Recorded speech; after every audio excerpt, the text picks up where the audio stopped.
તમામ દર્શકોને મારા બાપા સીતારામ, જય શ્રી રામ. પાયલ ગોટીનો મુદ્દો આટલો બધો ચર્ચાનો, કેટલાના નિવેદન સાંભળ્યા તમે? કેટલા નેતાએ એવું કીધું કે ઓહો આ બહુ ખોટું થયું, કેટલા એવું કીધું કે ના ના ખોટું નથી, જે કેવું હોય, પણ સાંભળ્યું કેટલામાં? હમણાં જો એક કેન્દ્ર સરકારના નેતા ઉદ્ઘાટન ક્યાંક કરી દે એક મમરા જેવડા બ્રિજનું કંઈક હાઈવે પર, તો 10 જણા ચોંટી પડશે, બહુ સારું કામ કર્યું, વિકાસની હરણફાળ ભરે છે.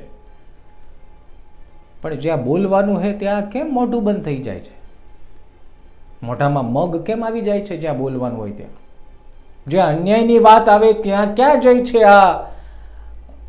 આ જોરદાર સરકારના નેતાઓ? હું એક એકના નામ લઈશ અને ખાસ સાંભળજો, પાટીદાર નેતાઓના નામ લઈશ. શું કામ? આ દીકરી માત્ર પાટીદારની છે એવું નથી હો, પરંતુ જે સમાજે આગેવાની કરી, બેઠકો કરી, જામીન અપાવ્યા, ખૂબ સારું કામ કર્યું, પરંતુ જે નેતાઓ હાજર નહોતા,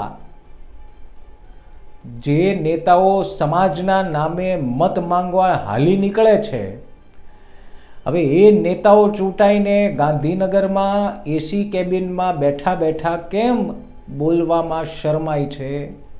કદાચ શિયાળો છે તો એસી નહીં કરતા હોય, પણ ક્યાં આપણે બિલ ભરવું હોય?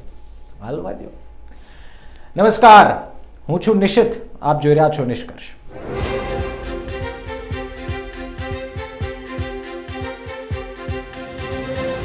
મારો એકમાત્ર સવાલ એ છે કે આ રાજ્યમાં કેટલા પાટીદાર નેતા છે, અને આ રાજ્યમાં રહેલા પાટીદાર નેતાઓ, ધારાસભ્યો, સાંસદોમાંથી કોણે પાયલ મુદ્દે નિવેદન આપ્યું? અને નથી આપ્યું તો શું કામ નથી આપ્યું? પહેલો સવાલ તો એ થાય કે કદાચ તમે અમરેલીમાં રહેતા હો તો 2-3 પાટીદાર નેતાને ઓળખો, અથવા તો સૌરાષ્ટ્રના 4-5 પાટીદાર નેતાને ઓળખો. પરંતુ જ્યારે હું આપને કહું કે આ રાજ્યમાં 40થી વધુ તો પાટીદાર ધારાસભ્યો છે, બોલો કેટલાના નિવેદન આપ્યા? અને સાહેબ કેમ મૌન છો તમે? હું આ તમામ પાટીદાર ધારાસભ્યોને, નેતાઓને કહું છું, જેણે હજી સુધી દૂરથી બેઠો બેઠા આ તમાશો જોવે છે અને પાર્ટીની ડિસિપ્લિન્ડ લાઇનના નામે હજુ પણ મૌન સેવી રહ્યા છે. જ્યારે પૂછો તો મોઢું ફેરવી લેવાનું, અને ન પૂછો તો ભાઈ આઘા સારા, કંઈક બોલશું તો ભરાઈ જશું, પાર્ટી ઠપકો આપશે. હવે આવી શરમમાં તમે સમાજના નેતા કહેવડાવવાને લાયક છો કે નહીં, એ કાચમાં ઊભા ઊભા ખુદને સવાલ પૂછી લેજો. તમને જાણીને નવાઈ લાગશે, 2022 નો હમણાં હું એક આર્ટિકલ વાંચતો હતો અને એમાં એવું લખ્યું છે કે 2022ના ઇલેક્શનમાં ત્રણેય પક્ષના 135 પાટીદાર ઉમેદવારો હતા. બોલો, 135 પાટીદાર ઉમેદવારો, અને એમાંથી 45 તો જીતી ગયા હતા.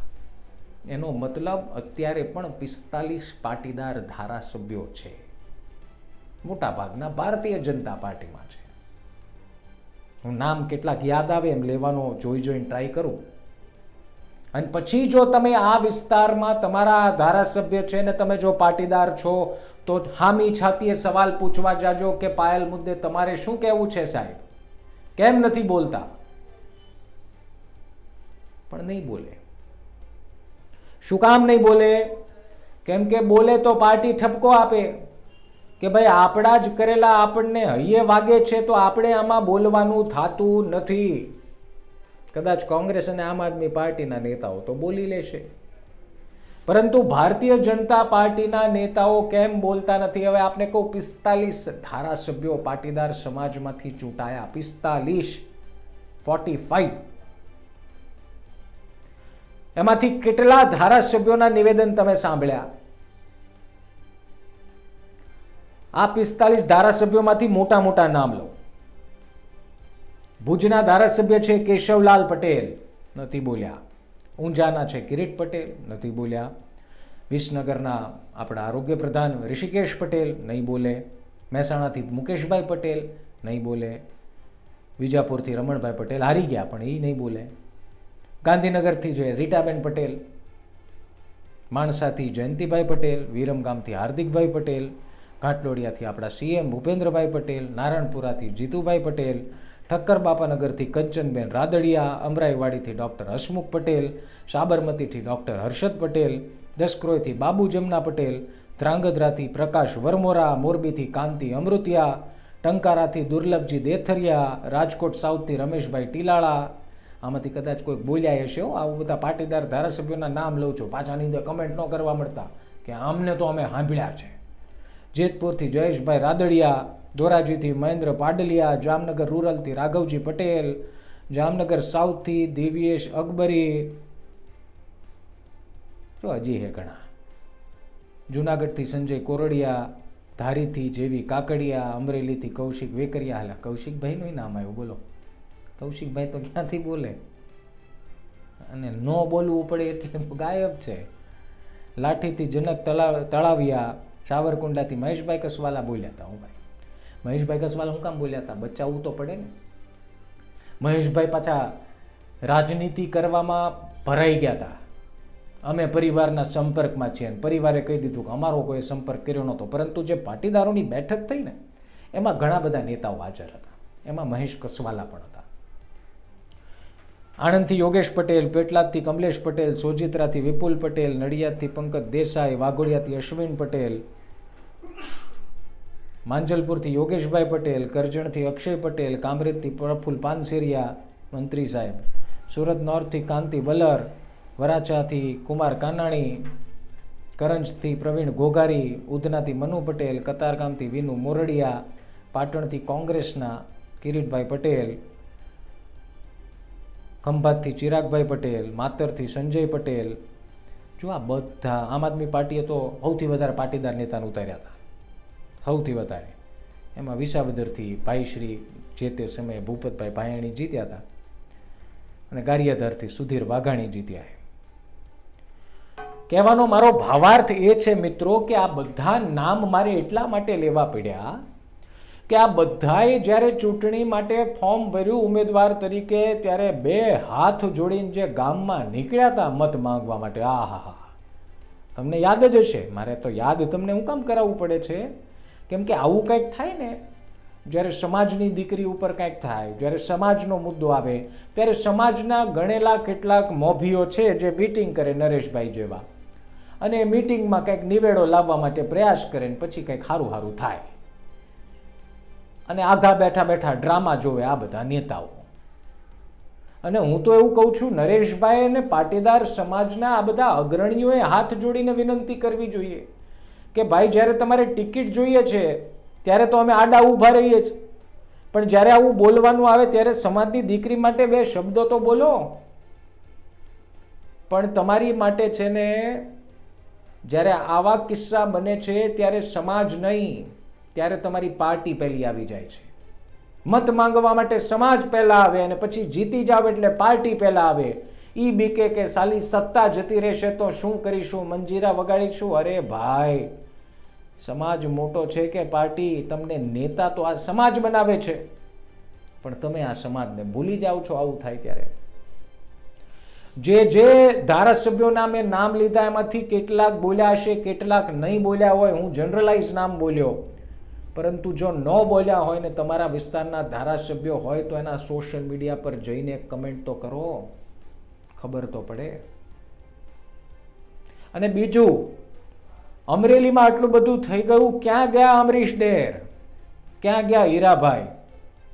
અરે બોલો, અંદરો અંદર બાંધતા જ રહેવું છે કે દીકરી અમરેલી પોતાના જિલ્લાની દીકરી માટે બે શબ્દો બોલવા છે?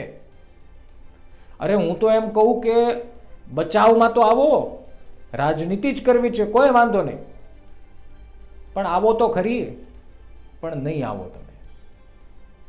પાર્ટી લાઈન હાઈકમાન્ડે ના પાડી છે, અમને આદેશ છે કશું ન બોલવાના. આવું કંઈક લમાના લાવશો તમે, પણ બોલશો નહીં. પણ અમે બોલાવશું. અને જો તમને મિત્રો આ વાત સાચી લાગે ને તો કમેન્ટ કરજો. હો, ખોટી લાગે તો કમેન્ટ કરવી હોય તો કરો, ન કરવી હોય તો કાંઈ નહીં. તમને મારો એક જ સવાલ છે કે શું પાટીદાર દીકરી, અને જો હું હજી એકવાર કહું છું કે આ માત્ર એક સમાજની દીકરી નહીં, કાલ ઉઠીને બીજા સમાજ સાથે થાય ને તો પણ આ નેતાઓ ઉતરશે, એની કોઈ ગેરંટી કોઈ આપવાનું નથી, પણ ઉતરવું જોઈએ. પણ આપણે માહોલ એવો કરી દેવાનો છે, આપણે વાત એવી કરવાની છે કે કોઈ બીજી દીકરી સાથે આવું ન બને.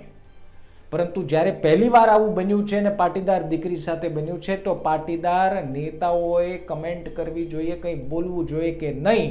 આ મારો સવાલ છે, એના સવાલ પર તમે કમેન્ટ કરો હા કે ના.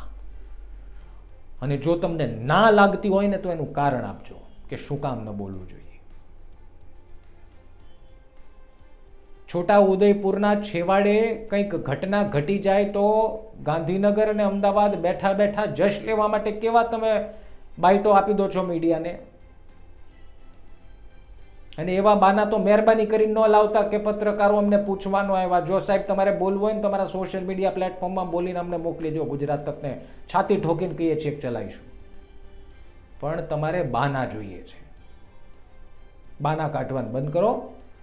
સમાજની દીકરી સાથે કંઈક થયું છે તો બોલવાનું રાખો, નહીં તો આ સમાજે યાદ રાખશે કે તમે ક્યારે મોઢામાં મગ ભરીને બેઠા હતા અને ક્યારે પાર્ટીના ઝંડા લઈને ઊભા રોડે દોડ્યા હતા.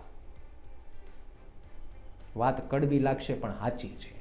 અને જો તમને દર્શકો મારી વાત સાચી લાગતી હોય ને તો કમેન્ટ કરવાનું ભૂલતા નહીં. વિડીયો સારો લાગે તો લાઈક કરજો. બાકી જય શ્રી રામ. મજા કરવાની, એવું કાંઈ જરૂરી હોતું નથી કે વિડીયોને લાઈક કરો ને શેર કરો ને.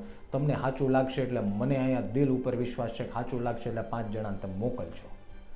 અને ન મોકલો તો હું અહીંયા બેઠો બેઠો કાંઈ ફરિયાદ તો કરવાની નથી કેમ ન મોકલ્યો. સાચું લાગે એનો સાથ આપવાનો, ખોટું લાગે એનો સાથ નહીં આપવાનો. અને આટલો તો તમને વાયદો કરું છું કે જ્યારે જ્યારે તમારી સમક્ષ આમ વિડીયો લઈને આવીશ ને તો સાચું તો બોલવાની હિંમત ધરાવું છું. સાચું તો બોલીશ. ફરી મળીએ બીજા વિડીયોમાં. ત્યાં સુધી મને એટલે કે નિશ્ચિતને આપો રજા. નમસ્કાર.